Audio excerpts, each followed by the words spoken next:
السلام علیکم، میں ہوں راسم خان اور آپ دیکھ رہے ہیں سوال تو بنتا ہے۔ تھوڑا سا ٹیکنیکل مسائل ہیں جس کی وجہ سے یہ ویڈیو شاید تھوڑی بہت انٹرپٹ ہو سکتی ہے، پر میری کوشش ہے کہ میں آج آپ کو کل ہونے والی سماعت جو الطاف حسین صاحب کے اوپر ہوئی ہے 7 پراپرٹیز کی، اس کے حوالے سے مکمل معلومات دے سکوں کہ کل پیشی میں کیا کیا ہوا اور امین الحق صاحب نے کیا کہا اور اس کے بعد جو معاملات بنے اس کے حوالے سے کیا چیزیں چل رہی ہیں، میں آپ کو ساری اپڈیٹ کرتا ہوں۔ سب سے پہلے تو میں آپ کو بتا دوں کہ امین الحق صاحب نے اپنی لاسٹ پیشی میں اقرار کر لیا تھا چوتھے دن کہ یہ کیس میں نے خالد مقبول صدیقی یعنی ایم کیو ایم پاکستان کے بہاف پہ دائر کیا ہے اور میں ایم کیو ایم پاکستان کے بہاف پہ یہ کیس کانٹیسٹ کر رہا ہوں۔ دوسرا یہ کہ آج مصطفیٰ عزیزہ بادی صاحب جو الطاف حسین کے گواہ ہیں، ان کا جو ہے آج جو ہے وہ بیان تھا۔ آج انہوں نے اپنا بیان ریکارڈ کرایا ہے اور اس بیان میں کیا کچھ ہوا ہے وہ اس بارے میں آپ کو اطلاع کروں گا کہ کیا معاملات جو ہے وہ ہوئے ہیں، اس عدالتی معاملات میں کیا گرما گرمی رہی ہے، کیوں الطاف حسین صاحب خفا ہو گئے، اس کے بارے میں بھی اطلاع کروں گا۔ پر پہلے آپ یہ ویڈیو دیکھیے جس کے اندر الطاف حسین صاحب کل دن میں جب لنچ بریک ہوا تو وہ کیا کہہ رہے تھے، اور اس کے بعد میں آپ سے بات کروں۔ جو ایم کیو ایم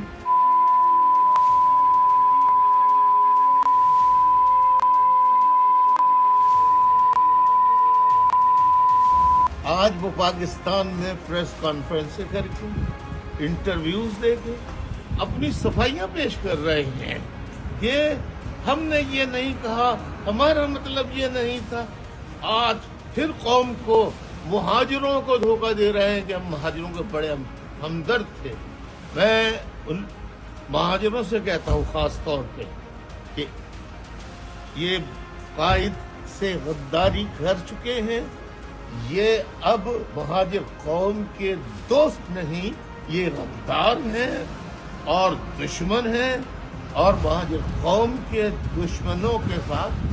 ملے ہوئے ہیں۔ کہتے ہیں ہم نے یہ کیا، ایک کہتا ہے کیا، ایک کہتا ہے نہیں کیا، کیا نہیں کیا۔ تو دنیا کو معلوم ہو گیا ہے کہ جھوٹ ہوتا ہے، جھوٹ کے سر پیر نہیں ہوتے ہیں نیازی صاحب۔ جیسے آپ نے دیکھا کہ الطاف حسین صاحب کیا آگاہ کر رہے تھے، اپنے لوگوں کو بتا رہے تھے کہ جو لوگ اب پریس کانفرنس کر کے اپنی صفائیاں دے رہے ہیں یہ جھوٹے ہیں، یہ مکار ہیں، آپ ان کی باتوں میں نہ آئیں۔ اسی کے بعد جب سماعت ختم ہوئی تو الطاف حسین نے اپنے شدید غصے اور برہمی کا اظہار کیا ایم کیو ایم پاکستان کے وکیل پہ، اور وہ کیا کہہ رہے تھے اس حوالے سے اور اپنے ساتھیوں کی پروٹیکشن کے حوالے سے وہ کس طریقے سے کنسرن کرتے ہیں، وہ جو کہہ رہے ہیں وہ سنیے۔ میں آپ سے پھر کل کی سماعت جو مصطفیٰ عزیزہ بادی سے جرا ہوئی ہے میں اس کے اوپر آپ سے ڈیٹیل میں بات کروں۔ یہ وجہ کیا بنی؟ وجہ یہ تھی کہ ایم کیو ایم کا جو بیرسٹر تھا وہ قاسم علی سے وہ سوالات کر رہا تھا، میرے ساتھیوں سے، بیوی، بچے، فیملی۔ وہ بھائی میں نے کہا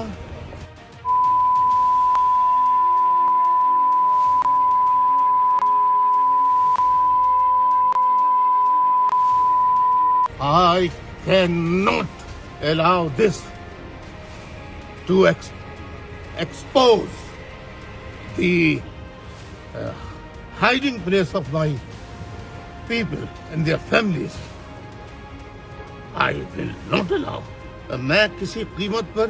میرے ساتھیوں کو نقصان پہنچے نہ پاکے۔ اگر میں یہ چیز پہ سودا کر لیتا